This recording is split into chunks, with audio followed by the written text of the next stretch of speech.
அன்பு தமிழ் உறவுகளுக்கும் வாகைச்சுடரின் அன்பு வணக்கங்கள். டிஆர்பி கிட்ட இருந்து நிறைய அதிரடியான அனௌன்ஸ்மெண்ட்ஸ் அப்படின்றது வந்துகிட்டே இருக்கு. இப்போதான் பிஜி டிஆர்பி அப்படிங்கறத முடிச்சாங்க. நெக்ஸ்ட் மந்த் டெட் எக்ஸாம் இருக்க போகுது. அதுக்கடுத்து டிசம்பர்ல காலேஜ் டிஆர்பிக்கான அனௌன்ஸ்மெண்ட் அப்படிங்கிறது இன்னைக்கு வந்திருக்கு. Assistant professor in Tamil Nadu collegiate educational service for government arts and science colleges and government colleges of education. So BEd MEd colleges education காலேஜுக்கும் government arts and science college இது ரெண்டுத்துக்குமான அனௌன்ஸ்மெண்ட் இங்க கொடுத்திருக்காங்க. ஸோ ஆக்சுவலி ஏற்கனவே ஒரு 4000 வேகன்சிக்கான அனௌன்ஸ்மெண்ட் அப்படிங்கிறது ஏற்கனவே வந்திருந்தது. ஸோ இப்போ அந்த அனௌன்ஸ்மெண்ட் அப்படிங்கிறத கேன்சல் பண்றாங்க. கேன்சல் பண்ணிட்டு இப்போ புது அனௌன்ஸ்மெண்ட் அப்படிங்கிறத அனௌன்ஸ் பண்ணியிருக்காங்க. ஸோ இந்த அனௌன்ஸ்மெண்ட்டை பொறுத்த வரைக்கும் fresh notification to fill up 2708 posts of assistant professor in government arts and science colleges and government colleges in education are issued அப்படின்னு சொல்லி கொடுத்திருக்காங்க. அப்ளிகேஷன்ஸ் அப்படிங்கிறது நவம்பர் மாசம் 10ஆம் தேதி வரைக்கும் நமக்கு டைம் இருக்கு அப்ளிகேஷன்ஸ் போடுறதுக்கு. ஸோ இதுல ஒரு சில விஷயங்கள் இங்க நோட் பண்ண வேண்டியதா இருக்கு.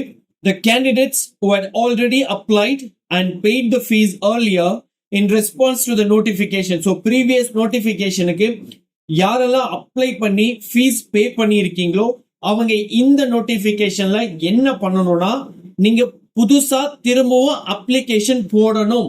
அப்ளை அகெயின் அஃப்ரெஷ் அப்படின்னு சொல்லியிருக்காங்க. நீங்க புதுசா அப்ளிகேஷன் போடலாம்.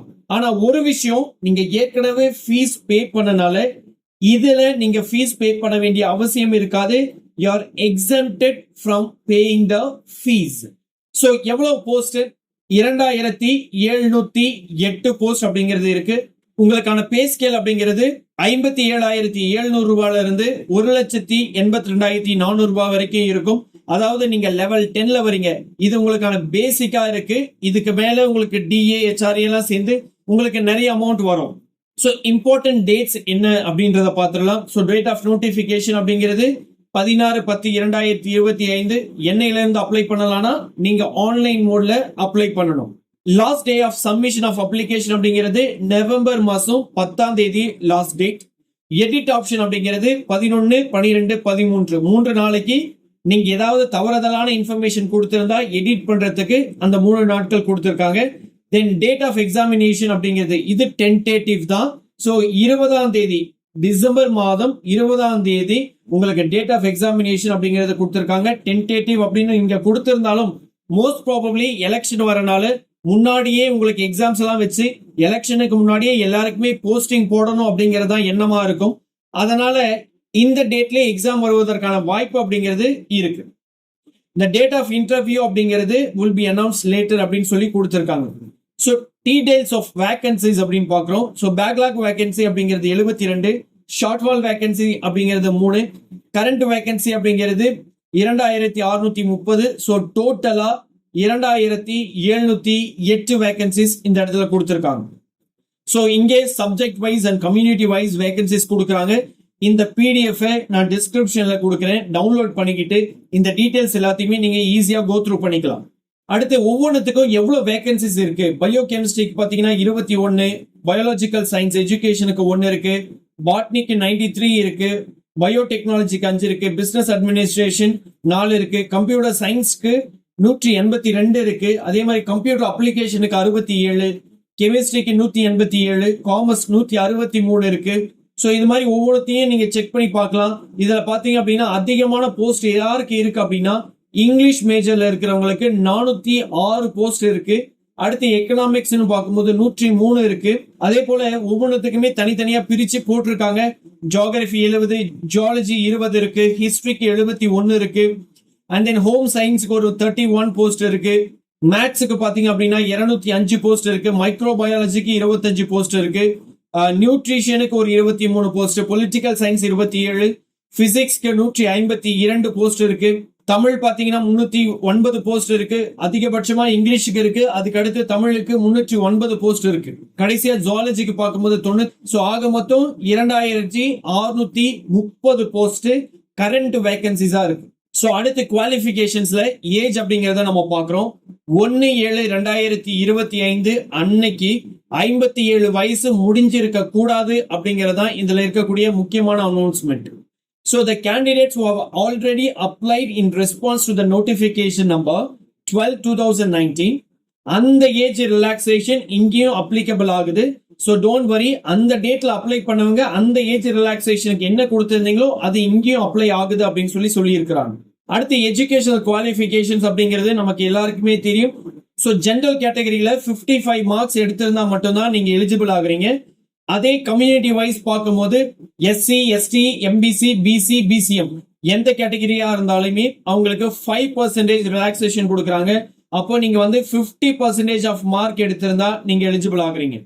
அதுக்கடுத்து முக்கியமான குவாலிஃபிகேஷனா பாக்குறது, நீங்க நெட் முடிச்சிருக்கணும், அப்படி இல்லைன்னா ஸ்லெட் செட் முடிச்சிருக்கணும், அப்படியே இல்லைன்னா நீங்க பிஹெச்டி முடிச்சிருக்கணும். இது மூணுத்துல ஏதாவது ஒண்ணு பண்ணிருந்தீங்க அப்படின்னு சொன்னா நீங்க இதுக்கும் எலிஜிபிள் ஆகுறீங்க. எக்ஸாம் ஃபீஸ் பத்தின இன்ஃபர்மேஷன் கொடுத்திருக்காங்க. ஸோ எல்லாருக்குமே 600 ரூபாவும், அதே எஸ்சி, எஸ்டி, எஸ்சிஏவா இருந்தா அவங்களுக்கு 300 ரூபாவும் அப்ளிகேஷன் ஃபீஸா நீங்க கட்டுற மாதிரி இருக்கும். ஏற்கனவே வந்த ப்ரீவியஸ் நோட்டிபிகேஷன்ல நீங்க அப்ளிகேஷன் போட்டு ஃபீஸ் பே பண்ணி இருந்தீங்க அப்படின்னு சொன்னா இதுல நீங்க ஃபீஸ் பே பண்ண வேண்டிய அவசியம் இருக்காது. நீங்க ஃபீஸ் பே பண்றது எக்ஸம்டட் ஆயிடுறீங்க. ஸோ ஃப்ரெஷ் அப்ளிகேஷன் போடுறவங்களுக்கு மட்டும்தான் இப்ப நீங்க ஃபீஸை பே பண்ற மாதிரி இருக்கும். ஸோ என்னென்ன டாக்குமெண்ட்ஸ் அப்லோட் பண்ணணும் அப்படின்னா 10th mark sheet, 12th mark sheet, in case diploma இருந்தா அதுக்கான கன்சாலிடேட் டிப்ளமோ சர்டிபிகேட், எல்லா சர்டிபிகேட்ஸ்க்குமே பாத்தீங்க அப்படின்னு சொன்னா யூஜிக்கு கன்சாலிடேட்டட் டிகிரி சர்டிபிகேட், பிஜிக்கும் கன்சாலிடேட்டட் டிகிரி சர்டிபிகேட், எம்ஃபில் அப்ளிகபிளா இருந்தா மட்டும்தான் consolidated and degree certificate, BEd consolidated and degree certificate if applicable, and then MEd முடிச்சிருந்தீங்கன்னா அதே மாதிரி பிஎஸ்சி முடிச்சிருந்தீங்கன்னா அதுக்கான சர்டிபிகேட், நெட் செட் முடிச்சிருந்தீங்கன்னா அதுக்கான சர்டிபிகேட்ஸ், பிறகு கம்யூனிட்டி சர்டிபிகேட் வைக்கணும். இதே டிஃபரெண்ட்லி ஏபிள்டா இருந்தா அவங்களுக்கான சர்டிபிகேட்ஸ் வைக்கணும். பிஎஸ்டிஎம் கேட்கறதா இருந்தா பிஎஸ்டிஎம்கான சர்டிபிகேட் வைக்கணும். ஆல்ரெடி நீங்க ஒர்க்ல இருந்தீங்க அப்படின்னு சொன்னா அங்கிருந்து no objection certificate head of the இன்ஸ்டிடியூஷன்ல இருந்து வாங்கி வைக்கிற மாதிரி இருக்கும். Contact certificate from last studied institution, then character certificate from gazetted officer, இந்த எல்லா டாக்குமெண்ட்ஸுமே வைக்கிற மாதிரி இருக்கும். எது எது உங்களுக்கு சூட் ஆகுதோ அந்த டாக்குமெண்ட்ஸை மட்டும் நீங்க அப்லோட் பண்ணா போதுமானது. ரொம்ப முக்கியமான விஷயம், ஸ்கீம் ஆஃப் எக்ஸாமினேஷன் அப்படிங்கறத நம்ம இந்த இடத்துல பாக்குறோம். ஸோ ரிட்டன் எக்ஸாமினேஷன் எம்சிக்யூ பேட்டர்ன்ல இருக்க போகுது. இது 200 மார்க் அப்படின்னு சொல்லி கொடுத்திருக்காங்க. பேப்பர் 1, பேப்பர் 2 அப்படிங்கிற 2 பேப்பர் நமக்கு இருக்கு. ஸோ பேப்பர் 1ல பார்த்தோம்னா பார்ட் ஏன்னு ஒன்னு இருக்கு, பார்ட் பின்னு ஒன்னு இருக்கு. பார்ட் ஏ இப்ப பிஜிடிஆர்பிக்கு கொடுத்த மாதிரி கம்பல்சரி தமிழ் எக்ஸாம் அப்படிங்கிறது உங்களுக்கு இருக்கும். இதுல டோட்டல் நம்பர் ஆஃப் கொஸ்டின்ஸ் அப்படிங்கிறது 30 இருக்கு. ஸோ டோட்டல் மார்க்ஸ் அப்படிங்கிறது 50. அண்ட் தென் பார்ட் பில பார்த்தோம் அப்படின்னா நமக்கு மேஜர்ல இருந்து வரும். ஆல் கொஸ்டின்ஸ் ஆர் கம்பல்சரி அப்படின்றத கொடுத்திருக்காங்க. ஸோ 100 கொஸ்டின்ஸ் வரும். ஒரு கொஸ்டினுக்கு 1.5 மார்க்ஸ். ஸோ டோட்டலி 150 மார்க்ஸ்க்காக இந்த பார்ட் பில நமக்கு இருக்கு. அதே மாதிரி இந்த பார்ட் ஏ அப்படிங்கிறது ஜஸ்ட் எலிஜிபிலிட்டி டெஸ்ட் தானே தவிர அதனுடைய மார்க் அப்படிங்கிறது நம்மளுடைய மார்க்கை எந்த வகையிலையும் அஃபெக்ட் பண்ணாது. அடுத்து பார்ட் 2 அப்படிங்கிறது பார்த்தோம்னா டிஸ்கிரிப்டிவ் டைப் அப்படின்னு ஆன் ஜெனரல் டாபிக்ஸ்னு கொடுத்திருக்காங்க. இது 1 hour ஆஃப்டர்நூன்ல நடக்கும். 1 essay type question out of 5 questions, அதுல 5 கொஸ்டின் இருக்கும். அதுல ஒரு கொஸ்டினுக்கு நீங்க ஆன்சர் எழுத போறீங்க. அது 300 வேர்ட்ஸ்க்குள்ள இருக்கணும் மேக்சிமம். ஸோ அதுக்கு 50 மார்க் அப்படின்றத கொடுத்திருக்காங்க. அண்ட் தென் எக்ஸ்பீரியன்ஸ்க்கு மார்க் இருக்கு. ஸோ எக்ஸ்பீரியன்ஸ் மார்க் அப்படின்னு பார்க்கும்போது ஒரு அகாடமிக் இயருக்கு 2 மதிப்பெண்கள் வீதம், மொத்தம் அதிகபட்சம் 15 மார்க் அப்படிங்கறத கொடுக்குறாங்க. சார் நான் 10 years ஒர்க் பண்ணிருக்கேன் அப்படின்னு நீங்க நினைச்சீங்கன்னா 20 மார்க் வருமானா? இல்ல, 15 மார்க் தான் வரும், மேக்சிமம் 15 மார்க். இதே நீங்க 5 years ஒர்க் பண்ணிருக்கீங்க அப்படின்னு சொன்னா உங்களுக்கு 10 மார்க் வரும். சோ அதிகபட்சம் 15 மார்க் வரைக்கும் உங்களுக்கு கொடுப்பாங்க. பிறகு இன்டர்வியூக்கு பார்த்தோம் அப்படின்னா 15 மார்க் அப்படிங்கறத கொடுத்திருக்காங்க. சோ இந்த இடத்துல இன்டர்வியூக்கு எப்படி கூப்பிடுவாங்க அப்படிங்கிற டீடைல்ஸையும் கொடுத்திருக்காங்க. If the number of vacant post are more then 5, 5க்கு அதிகமான நம்பர் ஆஃப் வேகன்சி இருந்தது அப்படின்னா எத்தனை போஸ்டிங் இருக்கோ அதுக்கு twice the number of persons அவங்க கூப்பிடுவாங்க. இதே லெஸ் தென் 5 இருந்தா ட்ரைஸ் த நம்பர் ஆஃப் பர்சன்ஸை இன்டர்வியூக்கு கால் பண்றதா சொல்லியிருக்காங்க. ஸோ டோட்டலா பார்க்கும்போது 230 மதிப்பெண்களுக்கு நம்ம டெஸ்ட் பண்ற மாதிரி இருக்கு. 230 அப்படிங்கிறது பார்ட் பில நம்ம எம்சிக்யூ டைப்ல பண்ற 150 பிளஸ் டிஸ்கிரிப்டிவ்ல 50 மார்க் 200, எக்ஸ்பீரியன்ஸ்க்கு 15, இன்டர்வியூக்கு 15. ஸோ டோட்டலி 230 மார்க்ஸ்க்கு நம்ம பண்றோம். இதுல பார்ட் B ல paper 1 and paper 2 will be evaluated only when the candidate score a minimum of 40% of marks in part A paper 1 qualifying paper அப்படிங்கறத தெளிவுபடுத்தி இருக்கிறாங்க. அதாவது பார்ட் A இந்த கம்பல்சரி தமிழ்ல 40% நீங்க எடுத்திருந்தா மட்டும்தான் you are eligible for evaluating the part B and then paper 2 அப்படிங்கறத தெளிவா இந்த இடத்துல சொல்லியிருக்காங்க. And then the questions under general topic would cover broadly on Indian Constitution, Indian economy, modern Indian history and economy of Tamil Nadu, environment, ecology, science and technology and current affairs அப்படிங்கிற விஷயத்தை இந்த இடத்துல சொல்லியிருக்காங்க. So descriptive type அப்படின்னு நீங்க வரும்பொழுது அந்த இடத்துல ஒரு எஸ்ஏ எழுத வேண்டியிருக்கும். அந்த எஸ்ஏவுக்கான டாபிக் எதுல இருந்து இருக்குன்னா இங்க கொடுத்திருக்கக்கூடிய டாபிக்ஸ்ல இருந்தா அதுக்கான தலைப்பு அப்படிங்கிறது வரும். ஸோ நீங்க ப்ரிப்பேர் பண்ணும் போது இதை மனசுல வச்சுக்கிட்டு இதுக்கு தகுந்தாற் போல உங்களுடைய ப்ரிப்பரேஷன் இருக்கட்டும். ஸோ இன்டர்வியூக்கு என்னென்ன பார்ப்பாங்க அப்படிங்கிற விஷயத்தையும் இந்த இடத்துல கொடுத்திருக்காங்க. கண்டென்ட், டெலிவரி அண்ட் லாங்குவேஜ் அப்படிங்கிறதுக்கு. ஸோ கண்டென்ட்டுக்கு 5 மார்க், டெலிவரிக்கு 5 மார்க் அண்ட் தென் லாங்குவேஜ்க்கு 5 மார்க். ஸோ டோட்டலி 15 மார்க்ஸ்க்கான அந்த இன்டர்வியூ அப்படிங்கிறது நடக்கும். ஸோ சிலபஸ் அப்படிங்கிற ஒரு விஷயத்த நம்ம இங்க பார்க்கிறோம். ஸோ சிலபஸை ஏற்கனவே கொடுத்திருக்காங்க. அந்த சிலபஸ் அப்படிங்கிறது பார்த்தோம்னா ஆல்மோஸ்ட் நமக்கு நெட்டுக்கான என்ன சிலபஸ் இருக்கோ அதுதான் இருக்கு. ஸோ சிலபஸை டவுன்லோட் பண்ணிட்டு அதுக்கு ஏற்றாற் போல உங்களுடைய ப்ரிப்பரேஷன் அப்படிங்கிறது சிறப்பாக அமையட்டும். ஸோ ஸ்கீம் ஆஃப் செலெக்ஷன் அப்படிங்கிறது நமக்கு எல்லாருக்குமே தெரிஞ்ச மாதிரி ரிட்டன் எக்ஸாமினேஷன் அண்ட் இன்டர்வியூ.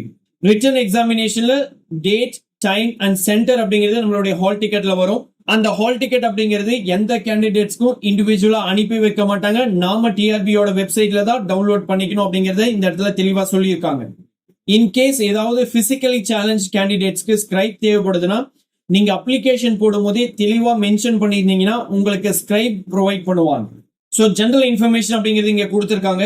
நீங்க போட்டோ அப்லோட் பண்ணும்போது உங்களுடைய போட்டோ சைஸ் 20 ல இருந்து 60 KB இருக்கணும். உங்களுடைய சிக்னேச்சர் சைஸ் அப்படிங்கிறது 10 ல இருந்து 30 KB இருக்கணும் அப்படின்னு சொல்லியிருக்காங்க. இன்கேஸ் நீங்க போட்டோவோ அல்லது உங்களுடைய சிக்னேச்சரோ அப்லோட் பண்ணாம விட்டீங்க அப்படின்னா உங்களுடைய அப்ளிகேஷன் அப்படிங்கிறது ரிஜெக்ட் ஆயிடும் அப்படிங்கிற விஷயத்தை இந்த இடத்துல மென்ஷன் பண்ணியிருக்காங்க. அண்ட் தென் உங்களுடைய சர்டிபிகேட்ஸ் எல்லாத்தையும் நீங்க அப்லோட் பண்ற மாதிரி இருக்கும் ஸ்கேன் பண்ணி. அப்படி அப்லோட் பண்ணும்போது 60 ல இருந்து 120 KB இருக்கணும். உங்களுடைய இமெயில் ஐடியும் மொபைல் நம்பரும் மேண்டட்ரியா நம்ம கொடுக்கணும். அதனால அது நல்ல ஆக்டிவா இருக்கா அப்படிங்கறத பார்த்துட்டு தென் அந்த போன் நம்பரையும் அந்த இமெயில் ஐடியும் கொடுங்க. ஸோ கடைசியாக அவங்க கொடுத்திருக்கக்கூடியது ஆன்லைன் அப்ளிகேஷன் 10/11/2025 முடிவடைது அப்படின்னு சொல்லியிருக்கிறாங்க. ஸோ இதுதான் டிஆர்பிக்கு வந்திருக்கக்கூடிய அனௌன்ஸ்மெண்ட் அப்படிங்கிறது. இந்த டீடைல்ஸ் எல்லாத்தையும் பாருங்க. உங்களுடைய ப்ரிப்பரேஷனை இன்னில இருந்து ஸ்டார்ட் பண்ணுங்க. எக்ஸாக்ட்லி ஒரு 2 months இருக்கு உங்களுடைய எக்ஸாமுக்கு. ஸோ அதுக்கு தகுந்தாற் போல நீங்க பக்காவா பிளான் பண்ணி, பல பேருக்கு இது ட்ரீமா இருக்கு. ஸோ உங்களுடைய ட்ரீமை நீங்க ஃபுல்ஃபில் பண்ணிக்கணும் அப்படின்னு நீங்க நினைச்சீங்க அப்படின்னு சொன்னா உங்க கையில பெர்ஃபெக்ட் பிளான் இருந்ததுன்னா உங்களுடைய ட்ரீம் அப்படிங்கறத நீங்க அச்சீவ் பண்ணிடுவீங்க. தொடர்ந்து டிஆர்பி பத்தின நியூஸும் எக்ஸாம் பத்தின இன்ஃபர்மேஷனும் உங்களுக்கு வேணும் அப்படின்னா நம்மளுடைய வாகிச்சுடரை சப்ஸ்கிரைப் பண்ணிட்டு இந்த வீடியோக்கு ஒரு லைக் கொடுத்து உங்க ஃப்ரெண்ட்ஸோடையும் ஷேர் பண்ணிக்கோங்க. All the best for your preparation. Thank you.